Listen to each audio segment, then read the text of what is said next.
On the frozen edge of Duluth, Minnesota, where the wind comes off Lake Superior like a blade, there was a shelter that everyone agreed was the stupidest thing they had ever seen. It was built of scrap wooden pallets and blue plastic tarps, and in the deep of winter it sat half buried under a mound of snow. And for years, the men in that encampment and the people who drove past it called it exactly what it looked like: a fool's shack, a joke, a thing that would collapse or freeze its owner dead by January. A 72-year-old Army veteran named Gus Hedlund lived inside it for 14 winters. It never once failed him. And on the coldest night any of them ever lived through, it was the only shelter on that whole frozen hillside still standing and still warm. That is not a story about a stubborn old man too proud to build something better. It is a story about a man who understood something the people laughing at him did not, and who let them laugh for 14 years rather than waste his breath explaining physics to people who had already made up their minds. Gus Hedlund had been called stupid a great many times in his life. He had also kept himself alive through 14 Minnesota winters in a pile of pallets and tarps while better-funded, better-looking shelters collapsed around him. Only one of those two facts turned out to matter. What made that ridiculous-looking shack work, when everything about it screamed that it shouldn't, is something almost nobody understands. And there was one night, the worst any of them had ever seen, when the whole thing was pushed so far past what it was built for that it nearly took 2 men down instead of saving them. Hold on to that. We will get there. Because to understand why a veteran would build something that looked so stupid on purpose, you first have to understand where a man learns to make junk do the work of money. And what Gus did with a pile of pallets is something almost no one alive would think to try. Gus Hedlund did not look like a man who knew anything. That was part of why they laughed. He was small and stooped and quiet, with grease worked so deep into the lines of his hands that 40 years of soap had never gotten it out. But that grease was the whole story, if anyone had bothered to ask. Gus had spent his war in an Army motor pool, and a motor pool in a war zone is a place where things are always broken, and the parts to fix them properly never come. And a mechanic either learns to make a dead truck run on scrap and wire and stubbornness, or he watches men who needed that truck not come back. Gus learned. He spent 2 years turning nothing into something under conditions that did not forgive a bad guess. And he came home with the single most useful and least respected skill a man can have, which is the ability to look at garbage and see exactly what it can be made to do. He never told the war stories the other men told, the ones with fighting in them. The one he told, on the rare nights he told anything at all, was about a 1.5-deuce truck with a cracked block that was supposed to be scrap, and a column of men who needed it to move before dawn, and the 12 hours he spent with a welding rod and a prayer and parts robbed off 3 other wrecks, and how that dead truck rolled out at first light with every one of them aboard. Nobody ever handed him a medal for it. But he had learned the thing that would keep him alive 50 years later, which is that impossible is usually just a word people use for work they do not know how to do. For a long time, that skill paid the bills. He ran a one-man repair shop out of a cinder block garage for 34 years, the man the whole neighborhood brought the thing that everyone else said could not be fixed. He married a woman named Dorothy. It was a small life and a good one, and nobody who dropped off a dead lawnmower and got back a running one ever once called Gus Hedlund stupid. The unraveling came the way it comes. The neighborhood changed and the shop's rent tripled, and the work that used to walk in the door started getting thrown away and replaced instead of fixed. Dorothy got sick, and the treatments cost more than the shop had ever made in a good year, and when she was gone, the debt stayed. He was past 65. His hands were finally slowing down, and the arithmetic of a small pension against a big city's rent simply did not close. He filed a claim with the VA for what he was owed, and it went into a backlog that, by many accounts, can run for months and often far longer. And one autumn, a lifetime after he had learned to make broken things run, Gus Hedlund found himself with a duffel bag, a bad back, and nowhere in the world to put either. He ended up on a tolerated patch of wooded hillside at the cold edge of the city, where a couple dozen people had built themselves a rough encampment out of tents and tarps and whatever the city had not yet cleared away. And the first thing Gus understood, looking around that hillside as the first hard frost came in off the lake, was that most of these shelters were going to kill the people in them. Not that winter, maybe, but a winter. They were built the way a cold, scared person builds, which is to say for right now, and they were losing the war against the cold in ways their owners could not see. Gus, who had spent his life seeing what other people missed, saw all of it. And then he sat down with a pile of discarded pallets and started building something that made every single one of them laugh. If you have ever been called a fool by people who turned out to be wrong, stay with this. Subscribe if a story like this is worth a few minutes of your week. Here is what they saw, and why they laughed. Gus did not build up, tall and roomy like a proper tent. He built small, almost insultingly small, a low box, barely big enough to lie down and sit up in, so cramped it looked less like a home than like a crate a man had crawled into. He wrapped it in layer after layer of cheap blue tarp with what looked like pockets of dead air trapped between them. He raised the whole thing up off the ground on a deck of pallets. And then, when the snow came, instead of shoveling it away from his shelter like a sane person, Gus Hedlund packed it on. He banked snow up the walls and over the roof until his home half vanished into a white mound, and the men on that hillside nearly fell over laughing. "The old fool is burying himself alive," they said. "He's going to smother in there, or freeze, or both." There was one man in particular, a big, loud fellow who ran the unofficial center of that hillside, who made Gus his favorite joke of that first winter. He would call across the camp, loud enough for everyone, asking how the igloo was coming along, whether the fossil had frozen solid yet, whether somebody ought to go dig the old man out of his snowbank before spring. Gus never once rose to it. He would lift a hand, mild as milk, and go back to packing snow, because a man who has spent hours under a truck with rounds cracking overhead does not have a great deal left over to spend on the opinion of someone who has never had to be right about anything that mattered. He let the whole camp have their winter of laughing. He was playing a longer game, and he knew the one thing they didn't, which is that winter always sends the bill. Every single thing they laughed at was the reason he lived. Start with the small. A shelter is not heated by magic. In the cold, out there, it is heated mostly by the body of the person inside it and whatever tiny safe source he can add. A big roomy tent is a big volume of air your body has to warm and keeps losing, and it never wins. Gus built his box just big enough for a man and not 1 cubic foot bigger, so that his own body heat, trapped in that tiny space, actually made a difference.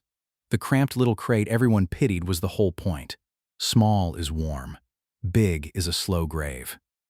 Then the pallets. The fastest way the cold kills you is not through the air. It is through the ground. Lie on frozen earth and it will pull the heat out of your body all night like a wick, no matter how good your blanket is, and half the people on that hillside were sleeping on little more than that. Gus's deck of pallets lifted him up into a cushion of dead air, and he packed the gaps in them with foam and leaves and shredded paper, so that between his body and the frozen ground there was a barrier the cold had to fight through and mostly couldn't. He was, quite literally, sleeping on a raft above the thing that was killing everyone else. Then the layers of tarp with the air trapped between them, because it is never one thick thing that keeps you warm. It is still air held in place, the same reason a downcoat works. And then, the masterpiece, the thing they laughed at hardest, the snow. Because snow, packed thick, is one of the best insulators in the natural world.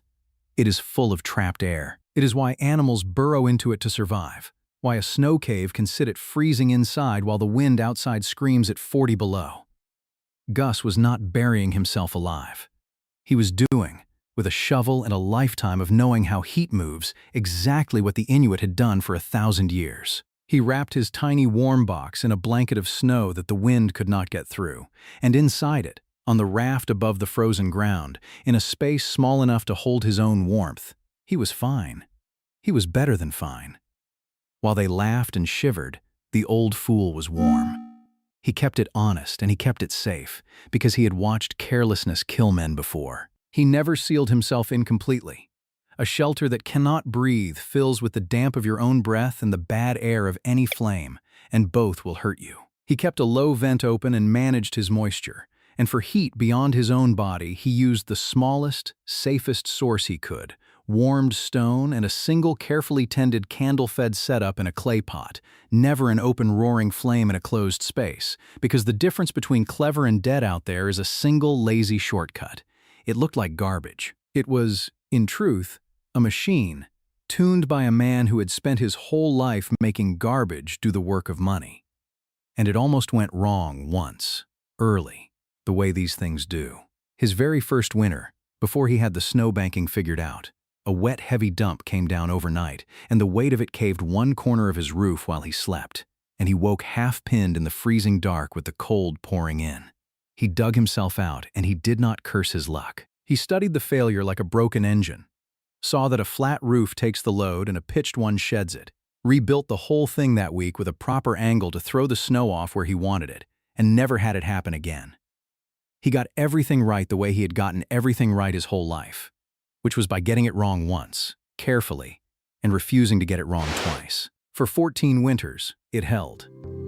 The encampment changed around him. People came and went, and some of them did not make it through. And the strange little snow-covered box on the pallets became a fixture, still there every spring, its stubborn old owner still in it. The laughter never fully stopped, but it changed, the way laughter does when the joke keeps refusing to die. They still called it the Fool's Palace.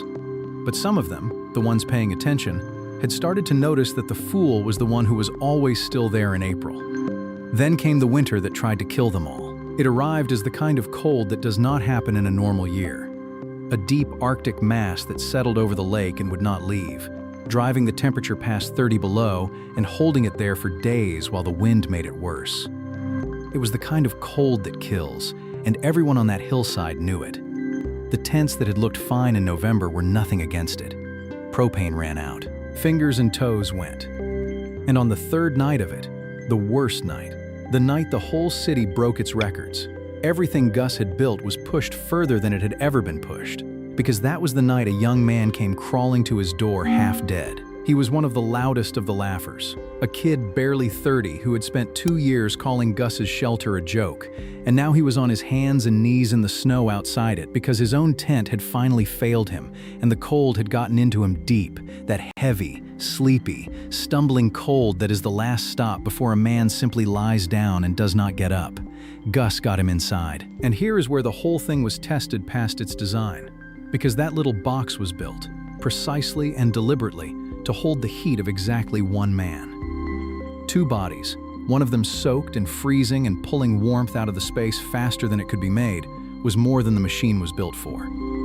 For a few hours in the black middle of that night, Gus was not sure he could do it. He could feel the space losing the fight, the cold pressing back in through walls that had never had to warm 2 soaked men at once, the damp climbing, the kid shaking so hard the whole shelter shook with him. There is a point in deep cold where a shelter tips from winning to losing, and Gus had spent 14 years learning exactly where that line sat, and that night he watched his own home walk right up to the edge of it. So he did the math a mechanic does when a machine is redlining and there is no spare part and the mission still has to happen. He gave up his own outer layer to the kid, though it cost him dearly.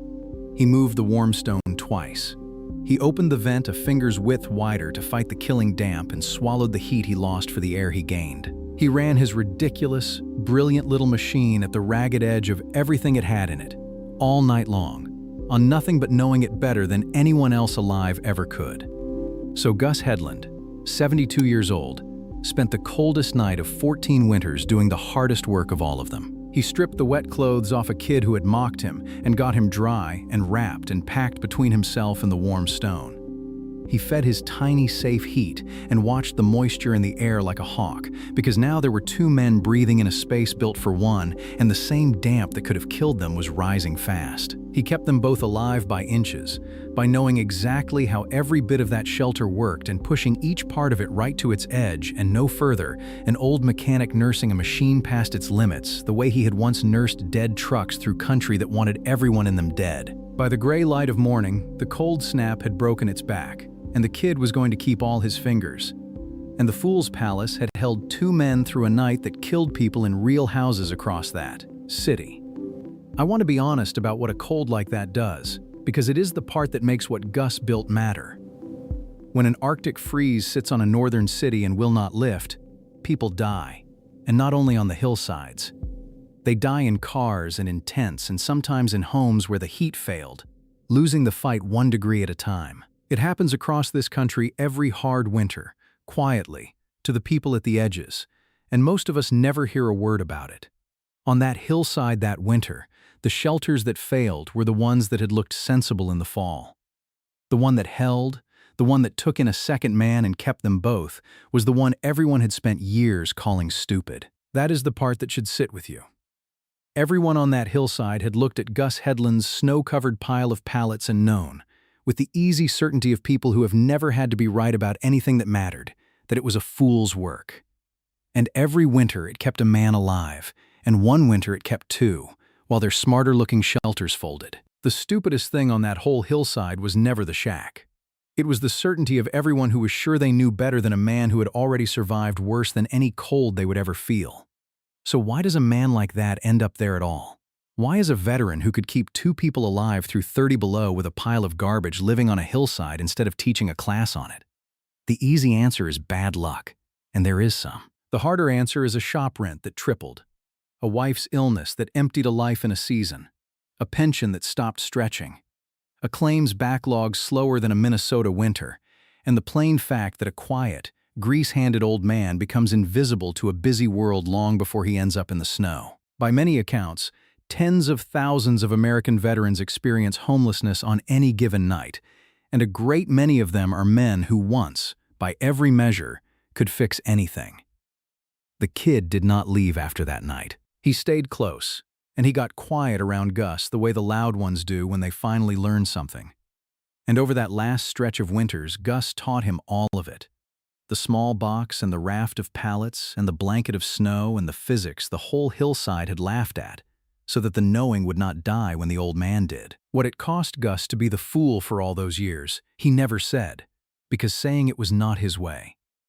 But there is a particular loneliness in being right in a place where being right buys you nothing, in knowing exactly how to survive and being surrounded by people too certain of themselves to ask. For a long time, the only steady company he kept was the work itself.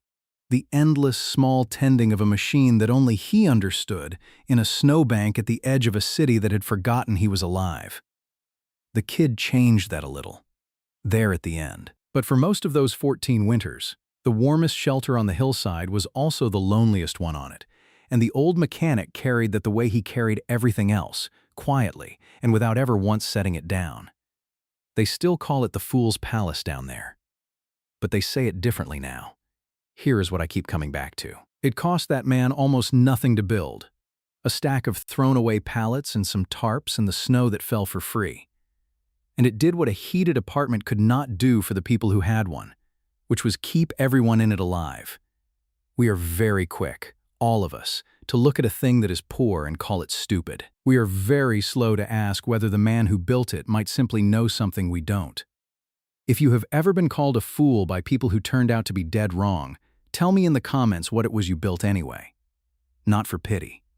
Because someone is watching this tonight, being laughed at for doing what they have to do to survive, who needs to see how this one ends. Next time, I will tell you about a homeless Vietnam veteran who bought a dead $300 railroad boxcar rusting in a forgotten yard and turned it into a warm shelter for every old soldier freezing on that side of the tracks. Because some of the men and women this country trained to make something out of nothing were left, in the end, to prove it completely alone, while everyone around them laughed. And a few of them built something so quietly, stubbornly right, that the laughter, in the end, had nowhere left to go but silent.